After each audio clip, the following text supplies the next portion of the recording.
Bari from Bari Science Lab, and today I'm here to teach you the difference between period and frequency and what they both are anyway.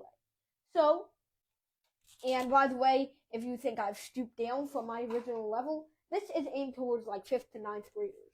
So, what are periodic things first? You might see this word and think, periodic. I've definitely heard that before, but where? Well, let's think about, for example, drums. In music, you might hear someone describe something as being 120 beats per minute.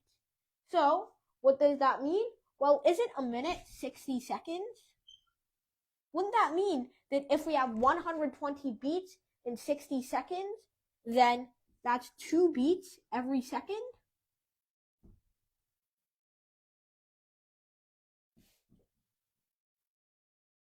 So, wouldn't it look a little bit like this?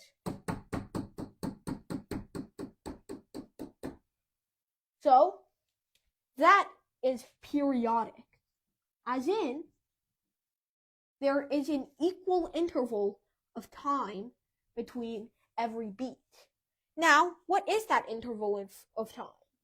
Well, if we reduce this even more, you will probably notice that that means we have 1 beat every half of a second. You see something? This is what we call frequency, and this is what we call the period. Well, what does that mean? Well, we have this song, which is 120 beats per minute, and this marker is not working. I'll use a purple one. I'll see if that works. Yeah, that works a little bit better. So, given that, we know this length, this amount of time is half a second, this amount of time is half a second, so on and so forth. So, here, the period is just measuring how long it takes for 1 beat. Long for 1 beat. Or you could say seconds per beat. And frequency is really how many beats in 1 second. And that would be beats per second.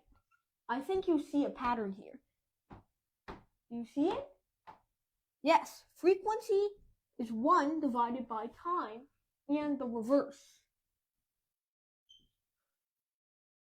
So, now let me demonstrate to you another better example than just a song. So, let's say this is Subo. Well, actually, I'm not very good at running. So let's say this is my brother, Rifat, and he's running all the way around this track. I don't really care how long the track is. Wavelength will be gotten to in another video. So, I'll actually make the dot right here. So now, here's what I'm going to do. I'm going to draw a wall right over here. Now, why am I doing that? Well, I'll show you. Because here is where a very nice function emerges. Let's erase this arrow for a second. So, what I'm going to do is basically just project this fella's position onto this wall. We do not care about his horizontal position here, only his vertical position. And let's say he's moving a constant velocity. So, for example, that means that he covers an equal amount of distance every single second, just like we covered an equal amount of time. So, let's say this is how much he covers in 1 second. Then Rifat covers this much in the next second. And then this much, and then this much, and then this much, and then this much. So now let's project all those points onto this line right over here.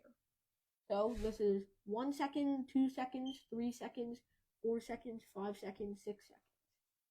And now let's draw a graph.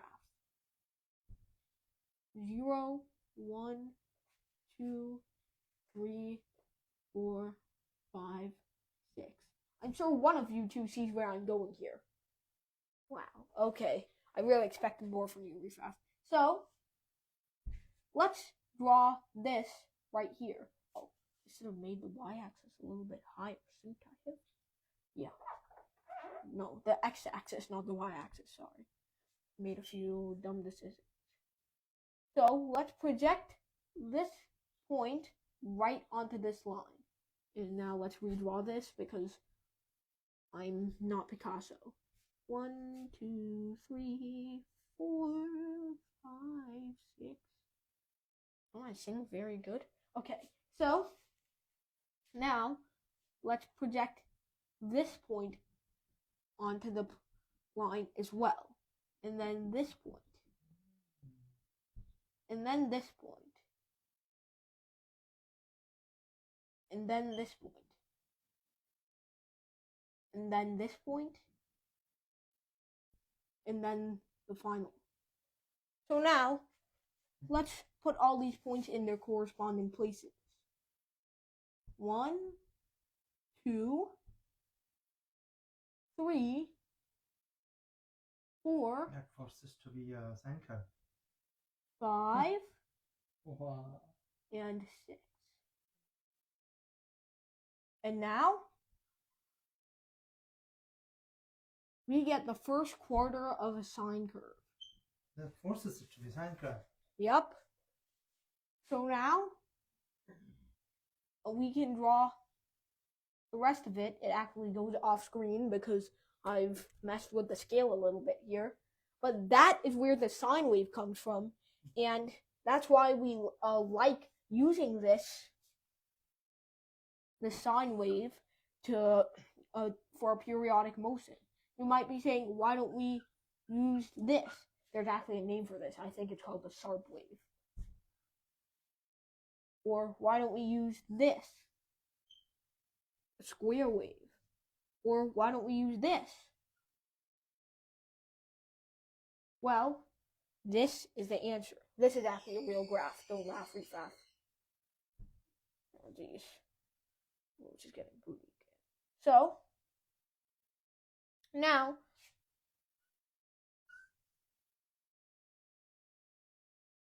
we draw this, and here is what we call one cycle.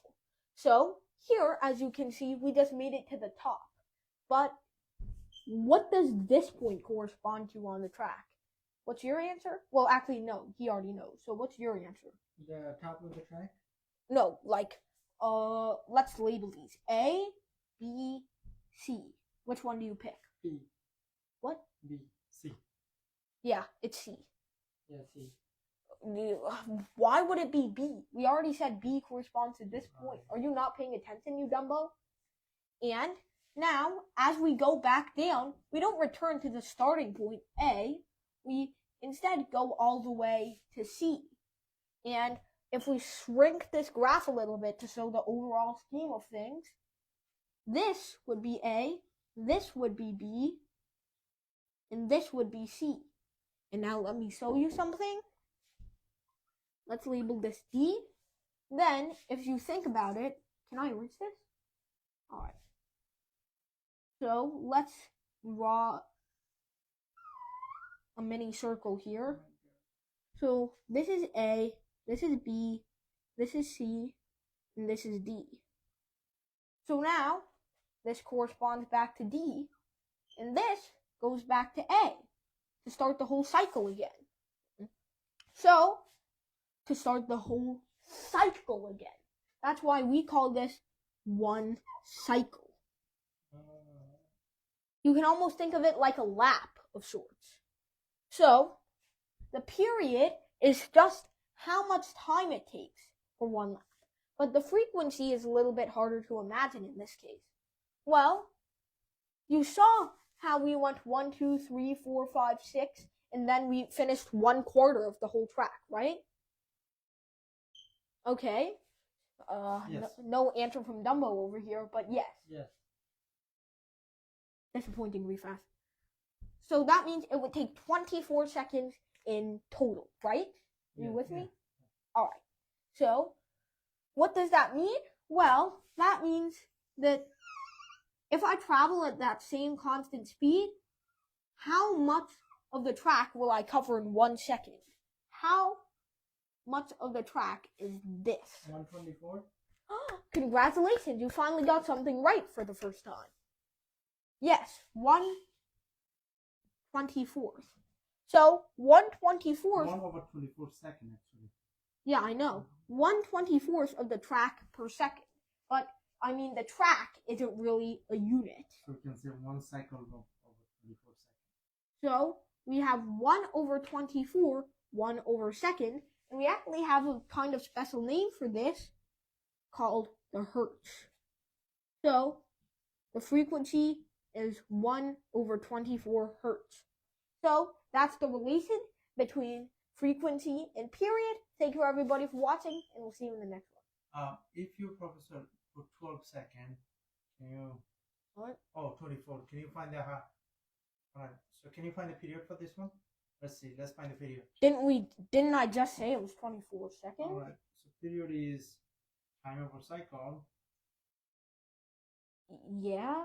Didn't I just explain the time that? it takes for 1 cycle is 24 seconds, right? Yeah. Okay. Wow. Let's see. That was kind of slow. So, yeah, that's that. Thank you everybody for watching, and we'll see you in the next one. Goodbye.